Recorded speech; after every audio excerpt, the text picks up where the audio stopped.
Bonjour à toutes et à tous. Tout d'abord, comme je dis, je vais d'abord remercier les membres du CA, mais surtout les bénévoles. Parce que c'est grâce à ces bénévoles que FAPO peut avancer. Elles se mobilisent, elles se mobilisent depuis quelques mois pour célébrer cette journée. Certaines, c'est le repas qu'ils vont nous préparer. D'autres, c'est l'accueil. D'autres, c'est Madame Ba, on doit faire ça. D'autres, c'est toujours... Je ne sais pas comment vous remercier, mais je vous dis un grand merci. Merci à vous, parce que sinon FAPO n'existera pas.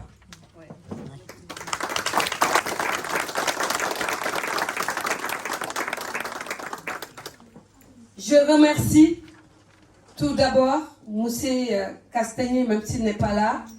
Je le remercie d'avoir accepté d'être parrain de cette journée, les 10 ans des FAPO.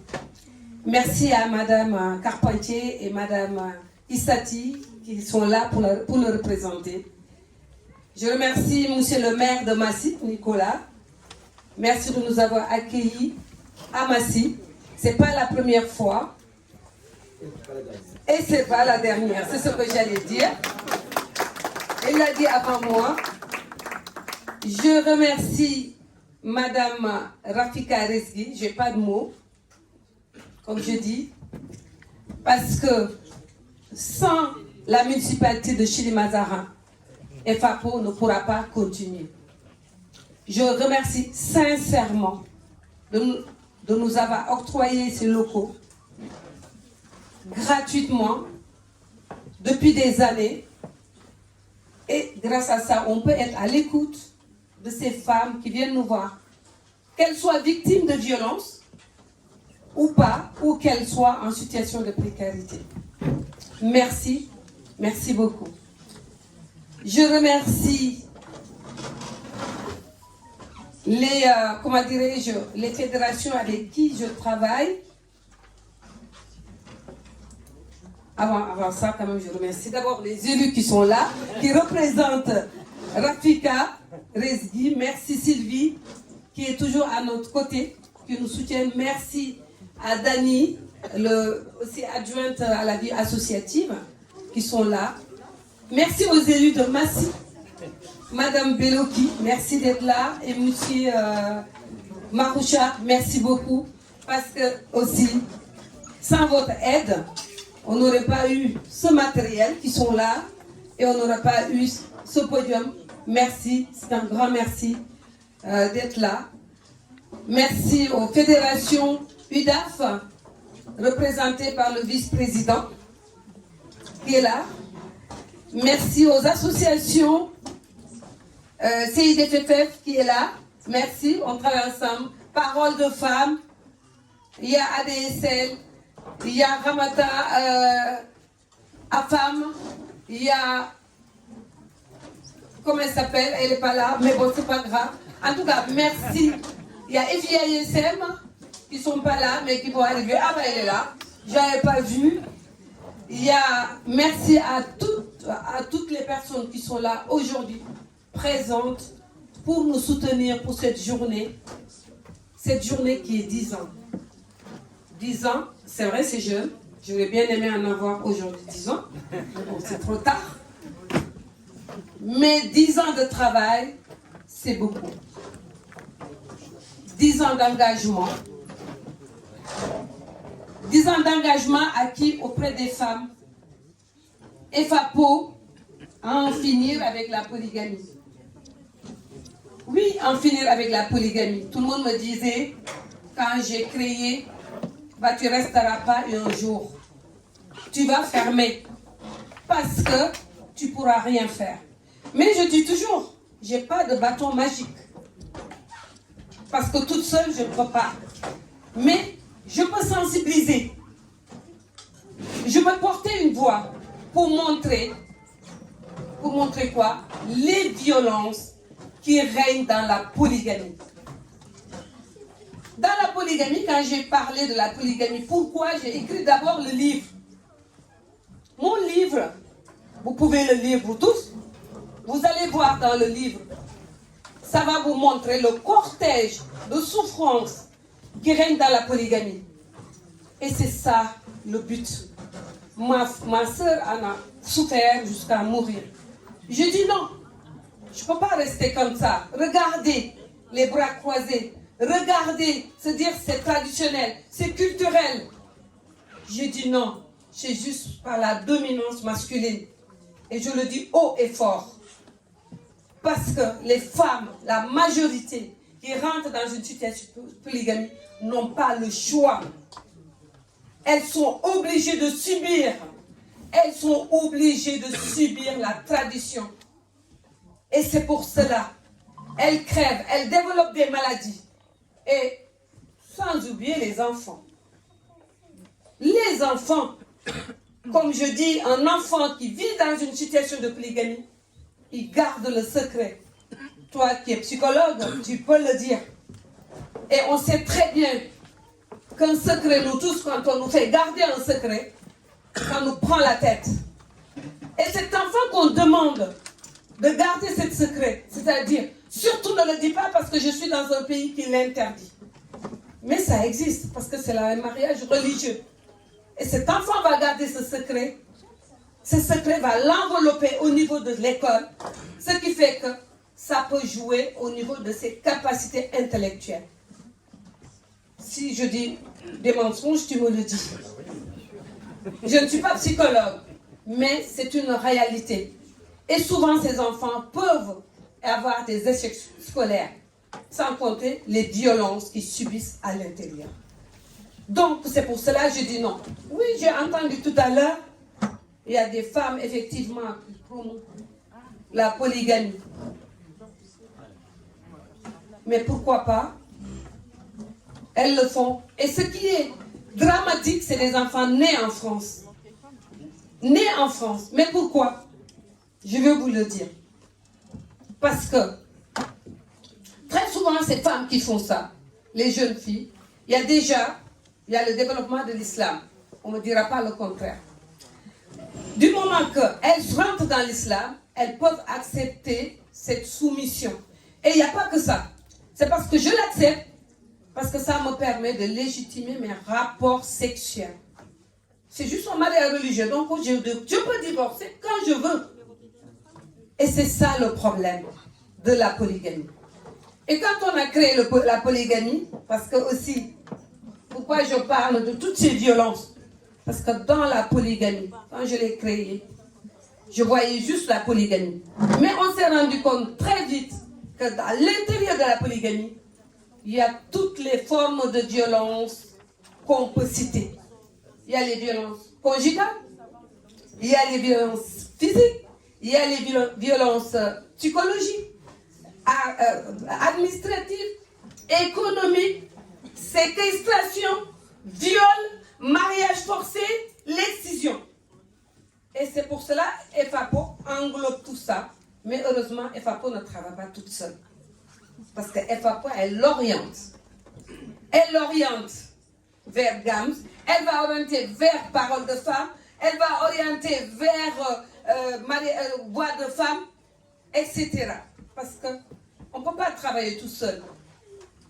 Pour pouvoir avoir ce sujet, pour pouvoir traiter les problèmes des violences, il faut pouvoir travailler ensemble. C'est pour cela aujourd'hui vous êtes tous là. CIDFF est là, Parole de Femme est là, AFAM est là, ADSL, on est tous, sans compter les autres, EFIA, on est tous là. Bien sûr, Madame la déléguée départementale est là, les deux délégués départementaux, Madame la déléguée départementale est là, Madame Belloki est là, Madame Sylvie Le Palu est là. Donc, tout ça ensemble pour qu'on puisse éradiquer, accompagner, protéger ces femmes qui le subissent. Et que fait FAPO? Je pense que vous avez envie de savoir ce que fait FAPO dans ces locaux. Que fait FAPO? Vous m'excusez, hein, je n'ai pas pris de papier pour discours, mais j'essaie de m'en sortir. Et que fait FAPO? FAPO va accueillir ces femmes. Et comme je dis, à FAPO, c'est un arbre. On voit l'arbre et puis il y a les branches gauche-droite. Et ces branches, qu'est-ce qu'on fait? C'est les actions qu'on mène pour aider les femmes. il y a la polygamie, il y a toutes ces violences qui l'englobent. Et ces petites branches, vont être les activités qu'on mène pour que ces femmes s'en sortent. C'est quoi? On va mettre en place, on travaille avec la MEF. Depuis 2018, on a mis en place les ateliers de recherche d'emploi, de formation pour aider les femmes à retrouver un travail ou une formation. Depuis 2022, on a mis en place, parce qu'on s'est rendu compte très vite, que ces femmes ont du mal aussi à aller travailler parce qu'il y a les problèmes de garde d'enfants. On a été lauréate de la Fondation de femmes. Ça permet de créer ce qu'on appelle une garderie solidaire pour permettre aux femmes qui ont des enfants de 0 à 3 ans de pouvoir garder leurs enfants par une assistante maternelle et FAPO prend en charge le reste en charge de la CAF. On a mis en place, pour aider ces femmes toujours, pour avoir leur autonomie, le permis pour elles, qui est subventionné par la préfecture de Paris. On permet aux femmes, FAPO prend 70% du montant du permis, travail en partenariat. Les femmes vont payer 30% pour leur permettre de passer le permis et trouver plus facilement du travail. Après le travail, comme je dis, c'est le logement. Donc on travaille avec les assistantes sociales. On oriente vers les assistantes sociales. Les CCAS, je n'arrête pas d'appeler Sylvie Palu. Des fois, tu peux ne pas me répondre. Donc, parce qu'elle doit en avoir marre. Donc, pour pouvoir leur trouver un logement, ces femmes.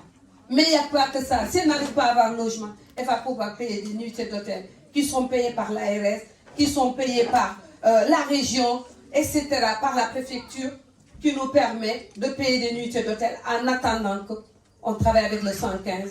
Et comme je dis à Aminata, je pense que tu es actionnaire au 115, moi, ma salariée, mais grâce aux salariés, voilà, je dis tu es actionnaire au 115 parce qu'elle arrive à trouvé des places pour ces femmes victimes de violence, où on appelle, on oriente, on va appeler Parole de Femmes, soit Femmes Solidaires, Léa, on va tout faire pour essayer de trouver une place pour ces femmes.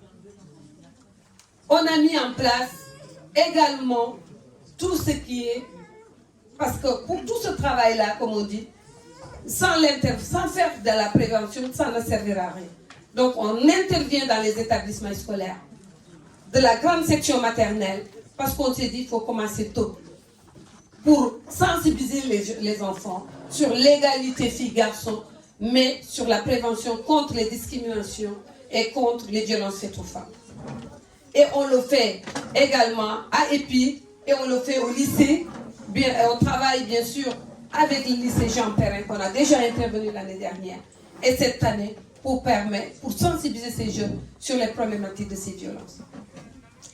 On a mis en place, pour lutter contre les violences administratives, économiques, on a mis en place tout ce qui est ASL. On va les accompagner, ces femmes, à savoir parler le français, à savoir écrire, qui leur permet de trouver du travail facilement. Donc, on a mis en place des ateliers numériques pour lutter contre la fracture numérique.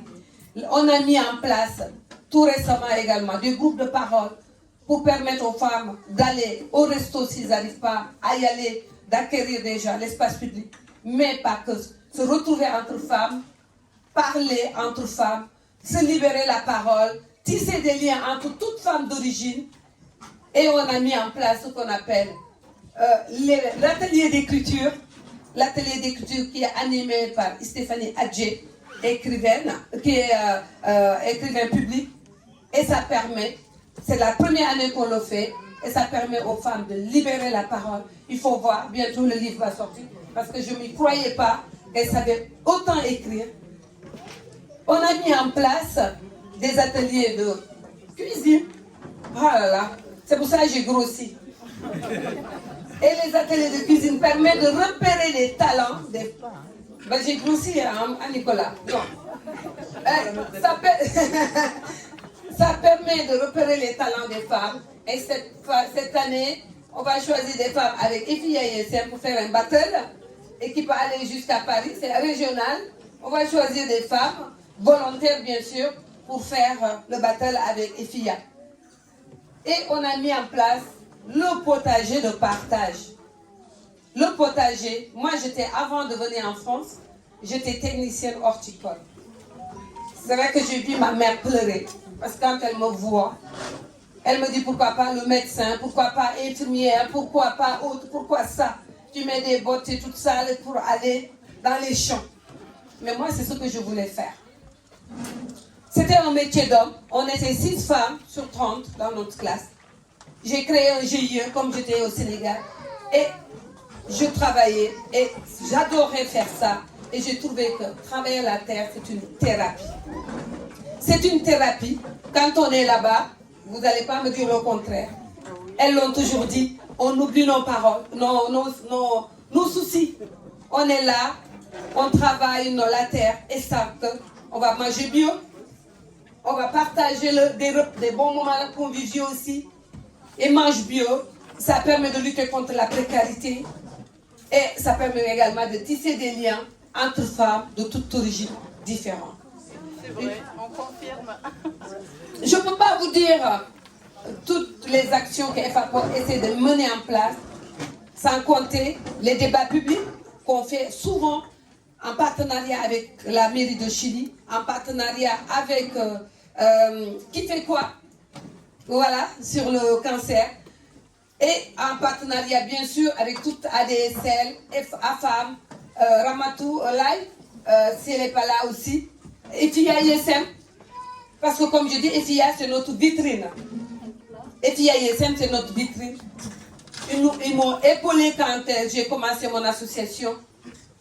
Je dirais, elle m'a épaulé, Adolé et Aïssata Cissé m'ont épaulé pour l'association. Au début, comme on dit, quand on crée, on ne connaît pas, on ne sait pas où commencer. Mais elles m'ont aidé. À ce jour-là, je leur remercie également. Si FAPO est arrivé là, 10 ans, je pense que c'est grâce aussi à leur aide. Donc, en attendant, qu'est-ce que je peux dire d'autre? Juste vous remercier. J'ai dû oublier des choses, ça c'est sûr. On fait comment dirais-je, les vacances solidaires. On va faire des Noëls solidaires bientôt. Ce sera le 22 décembre et ce sera à Morangis. Je remercie également la ville de Morangis, même s'ils ne sont pas là. Parce que la ville de Morangis, non seulement chaque année, ils nous prêtent gracieusement une salle pour faire la soirée de solidarité qui nous permet de récupérer des fonds pour nos associations relais au Sénégal, qui sont au Sénégal. Il y en a une qui lutte contre les violences faites aux jeunes filles et l'autre c'est l'autonomie financière des femmes. On fait également tout ce qui est sortie solidaire, sans oublier nos sponsors, nos partenaires également, Auchan et Cora, qui nous aident à collecter des fournitures pour donner aux parents, etc. Donc je ne peux pas tout dire, tout est noté sur notre plaquette, mais vous faire juste les petites choses que FAPO essaie de mettre en place. Mais sans les financeurs, FAPO ne pourra pas faire ça. On remercie infiniment la préfecture de l'Essonne. Je commence par la préfecture de l'Essonne. Parce que grâce à la préfecture de l'Essonne, on a pu avoir des adultes relais. Et ces salariés nous ont permis de mieux développer FAPO. Je dis merci, merci infiniment. Je remercie également, bien sûr, la région Île-de-France qui nous soutiennent sur pas mal d'actions. Le Conseil général, les UDAF, FIA, la ville de Chili, la ville de Morangis, et j'espère bien la ville de Massy aussi, qui nous soutiennent en nature. C'est déjà bien. Mais on va venir. Et on va venir déposer comme tout le monde. Pour voir si on va avoir quelque chose. Et je sais qu'on l'aura un tout petit peu. Voilà. Et puis, sans oublier, en tout cas, je remercie, j'espère que je n'ai pas oublié personne, l'ANCV, Fondation de France, Fondation de femmes, etc. etc. Je ne peux pas tout citer, tous les partenaires qui nous soutiennent et qui fait que FAPO aujourd'hui avance et qui permet aux femmes d'être là aujourd'hui, de pouvoir être là, avoir le sourire, de nous épauler. Et ce qui fait plus plaisir, c'est quoi? C'est de se dire, ces femmes qui ont été bénéficiaires bénéficiaires, ils sont devenus tous aujourd'hui bénévoles de FAPO. Et je leur dis bravo. Merci. Et merci aux salariés, il ne faut pas les oublier. Parce que sans les salariés, ça ne va pas être possible. Merci, merci. Merci à vous tous. Merci. Merci beaucoup. Merci à vous. Merci. Je vois que, voilà, je voulais... Antoine, peut-être tu voulais dire quelque chose. Le psychologue de l'association, qui reçoit tous les jours pratiquement. Non, il serait plus exact de dire que j'ai une dizaine, voilà, à peu près une dizaine de consultations par semaine. Par semaine, c'est pas mal. Voilà. C'est pas mal, Antoine. Alors qu'on était parti de zéro quand même. Oui, c'est pas mal. Ouais. Et puis il y a les permanences juridiques, Léa, je l'ai vu passer. Voilà, qui permet aussi aux femmes, soit victimes de violences ou en situation de précarité, d'être prises en charge juridiquement par FAPO. Et après, bien sûr, on oriente toujours. Voilà. Merci beaucoup. Merci à vous.